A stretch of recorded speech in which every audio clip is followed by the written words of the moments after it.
My mother didn't even blink when she said it across the dinner table. "You're not half the woman your sister is." The words hit so hard the room actually tilted. I pushed my chair back, feeling every year I'd kept quiet tighten in my chest, and said, "Then she can start paying your rent." Forks froze. My father went pale. "Rent? What rent?" he whispered, like the truth might swallow him whole.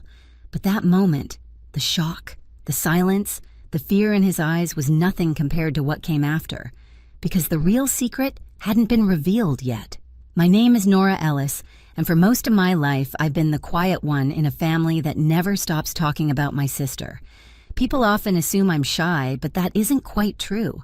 I just learned early that in my parents' house, silence keeps the peace, and peace, no matter how fragile, was something I tried to protect. On paper, my life looks steady. I'm a financial manager at a logistics company near the Portland Harbor. I work with numbers, deadlines, and systems that make sense. There's a calmness in spreadsheets that real life has never offered me. My days follow predictable rhythms, the echo of forklifts at the docks, the hum of the office, the soft click of my keyboard. I go home to a small apartment with warm lamps and a view of the river. Some nights I cook pasta, tie my hair up, and take comfort in small, orderly things. But the steadiness ends every Friday. That's when I drive to my parents' 2-story house in the suburbs, a place wrapped in manicured hedges and the illusion of a perfect family. Inside, perfection cracks fast. The moment I step through the door, I feel 16 again, the second daughter, the supporting role in Vivian's highlight reel. My sister has always been the star. Tall, confident, the kind of person who fills a room and expects it to stay filled. She debated her way to trophies in high school, earned a law scholarship, and walked into a career everyone applauded before she even proved herself. And quiet steady, Nora watched her take the spotlight like it was her birthright. My parents adore her. They always have. At every family gathering, every holiday, every dinner, they lift her accomplishments like offerings. New cases she won, promotions she got, the house she bought, her plans, her vacations, her potential. And then there's me. Nora, who pays her own tuition at 17, Nora, who works 2 jobs in college, Nora, who never asks for help. I learned not to. It wasn't that my parents disliked me, they just preferred the louder story. Still, I kept showing up every Friday because they insisted. My dad always said, "This family has a seat for you, don't leave it empty," half joking, half serious. My mom called if I was even 5 minutes late. Family first, she'd remind me, though it often felt like Vivian first was closer to the truth. The dinners were predictable. My mother plated the same roast chicken. My father asked the same questions. Vivian shared the same wins. And I pushed food around my plate, pretending the quiet I carried didn't weigh something fierce. But the Friday before everything imploded felt different. My mother kept giving me these sharp, assessing glances. Vivian was in an unusually triumphant mood, like she knew something I didn't. Even my father's smile looked stretched too thin. I sensed it then, a storm building beneath the polite clatter of dishes. I just didn't know it would hit me first. That Friday dinner began like all the others, but there was a weight in the air I couldn't name. My mother hovered near the stove longer than usual, stirring the same pot, twice her jaw tight. Vivian scrolled through her phone with a grin so smug it felt rehearsed. And my father kept clearing his throat the way he does when he's preparing to make an announcement. I'd lived enough Fridays to know when something was coming, but I tried to shake it off. I set the table, lined up the silverware, pretended not to notice the tension pooling under every breath. When we finally sat down, the conversation, like always, turned to Vivian. "She's presenting at a conference next week," my mom said proudly. They asked her. "Isn't that something? She's always been exceptional," my dad added, giving her a smile that belonged in a campaign poster. Vivian shrugged with fake modesty. "Well, they know talent when they see it." I chewed slowly, swallowing a mix of chicken and resentment.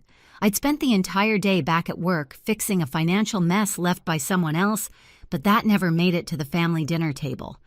My achievements lived quietly in the corners of my parents' house, tucked between bills and forgotten grocery lists. I tried to change the subject. "I led a big project at work this week," my director said, but my mother waved her hand. "You're doing fine, Nora.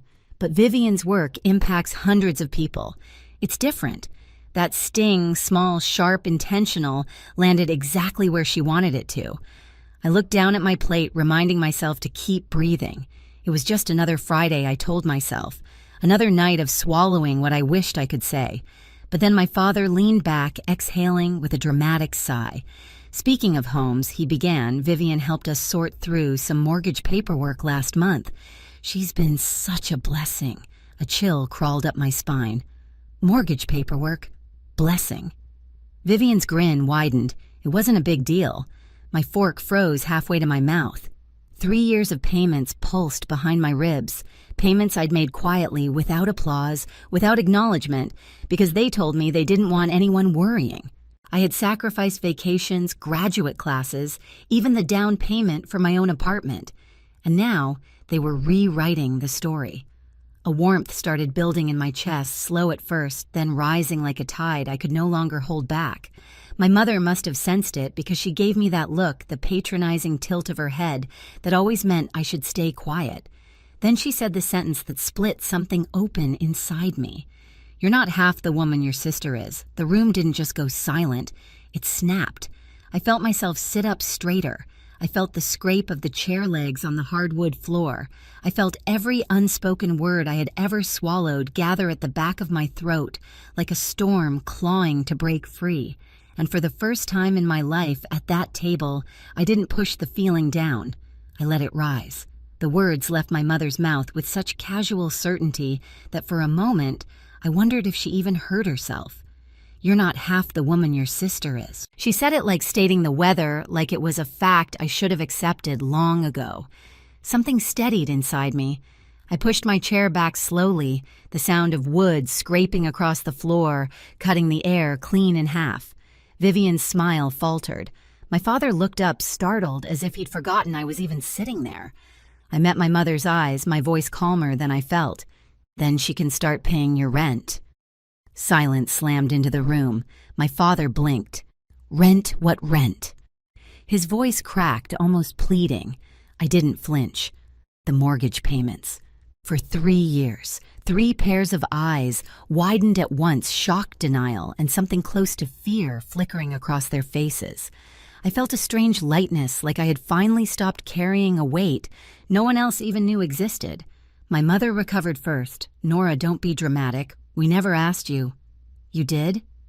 I cut in my voice, steady. Every month. Just this once. We'll handle next month. Don't let the bank send a notice. I have the payments, I have the bills, I have everything. My father's face drained of color. You shouldn't bring that up now, it's not appropriate. There it was, the dismissal, the minimization, the attempt to shove the truth back into the shadows where they preferred me to live. I stood fully, hands on the back of my chair. What's inappropriate is pretending Vivian saved a home I paid to keep standing. Vivian finally spoke, her voice thin. Nora, maybe you misheard. Maybe Mom didn't mean, but I wasn't listening anymore. I watched them scramble to reframe the story, to mold it into something comfortable for them. And for the first time, I didn't shrink to fit that version. Something inside me clicked, sharp, clear, irreversible. Without another word, I walked out of the dining room, grabbed my coat, and stepped outside into the cold Portland air. My breath shook, but not from regret. It was the shock of hearing myself stand up after years of sitting down. That night back in my apartment, I opened my laptop, scrolled to the automatic monthly payment, and clicked cancel. A small box appeared. Are you sure this time I was? Canceling the payments should have felt like closure, but instead it cracked something open. For the first time in 3 years, my bank account didn't drain on the 15th. The silence from my parents was loud enough to rattle the walls. I started running along the river in the mornings. At first, it was just to quiet the shaking in my hands, but soon, the rhythm of my feet on the pavement became something like freedom. I joined a Thursday cooking class at the community center. I learned how to make homemade pasta and how to laugh with strangers who didn't know a thing about my family. I even let some friends drag me on weekend hikes around Mount Hood, where the air felt cleaner, like it hadn't been breathed by expectations yet. With distance, I saw everything more clearly. Just this month, every don't tell anyone, every time they'd praised Vivian while I paid the bills in silence. And then came the photo. It arrived on a Sunday morning from Mrs. Jensen, my parents' elderly neighbor who had a habit of noticing everything. She texted me a picture of my childhood home with a banner stretched across the porch. "Congratulations, Vivian, for preserving the family home." My entire body went still. Preserving Vivian. My throat tightened as I stared at the banner, my hands numb. Every late-night transfer, every sacrifice, every time I'd told myself family comes first, all of it rewritten like I'd never been there at all. I didn't cry. Not this time. I felt something else, something sharper, steadier. I walked to the dining table, pulled out the folder where I kept every payment and bill I'd printed over the last 3 years, and began to organize them, date by date, month by month. It looked less like a stack of papers and more like a quiet autobiography of sacrifice. That's when Sarah called. "Nora, I think you should know," she whispered. "Your parents are planning a family appreciation dinner next month. In Seattle. They asked me to make the slideshow." I braced myself. Let me guess. It's about Vivian. It's worse than that. I could hear the discomfort in her voice. They want to highlight her as the reason the house was saved. They gave me captions. They're calling her the anchor of the family. Anchor, savior, hero. All words I had earned but never received. "Send me the file," I said. She hesitated. "Are you sure?" "I'm very sure." When the slideshow arrived, I opened it and felt a hollow laugh escape me. Photos of Vivian standing proudly in front of the house, my parents hugging her on the porch. Captions like, "Thank you, Vivian, for keeping our family home safe." I created a copy of the file and added what they had erased. After their final slide, I inserted a timeline of the payments, bar charts of monthly support, screenshots of messages from my mother blurred for privacy, but clear in meaning. And the last slide, a photo of the house with the words, "The truth deserves a place too." I saved the file to my laptop, to the cloud, and onto a USB drive I kept in my bag like a heartbeat. Weeks passed. I moved into my new apartment in Seattle, bright quiet, with floor-to-ceiling windows that looked out over the skyline. I bought a light gray sofa, a small oak table, and one tall bookshelf.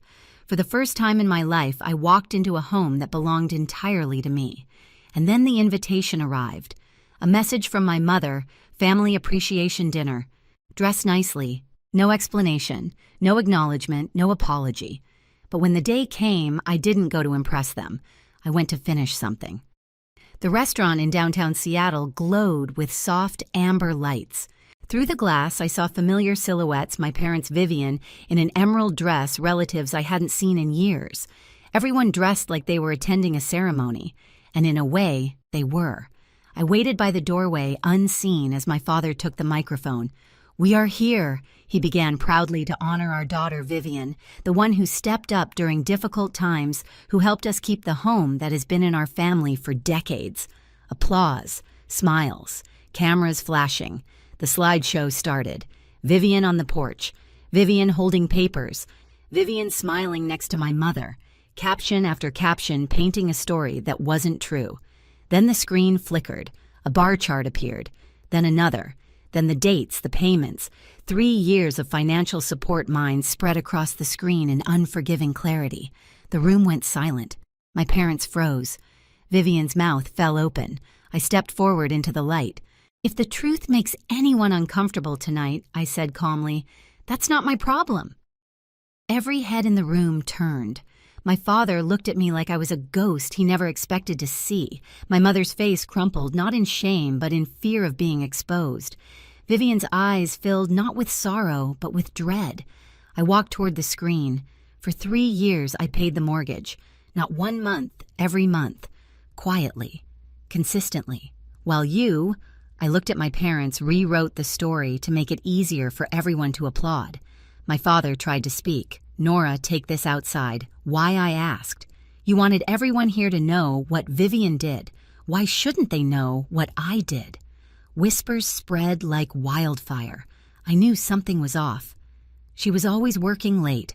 3 years. She paid all that. Vivian stood trembling. "I didn't ask them to do this. I thought..." "You thought nothing?" I said, not cruelly but plainly. You enjoyed being the hero in a story that was never yours. My mother finally found her voice. Nora, we didn't want to embarrass you. I laughed softly.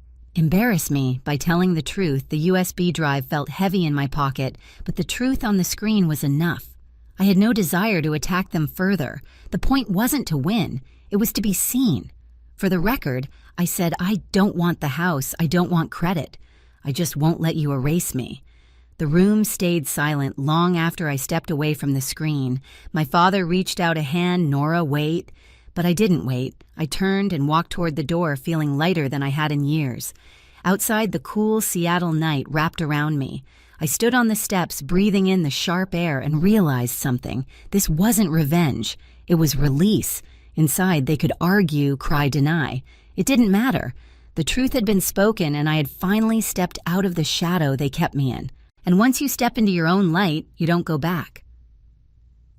2 days after the dinner, I was watering a small plant on my balcony when someone knocked.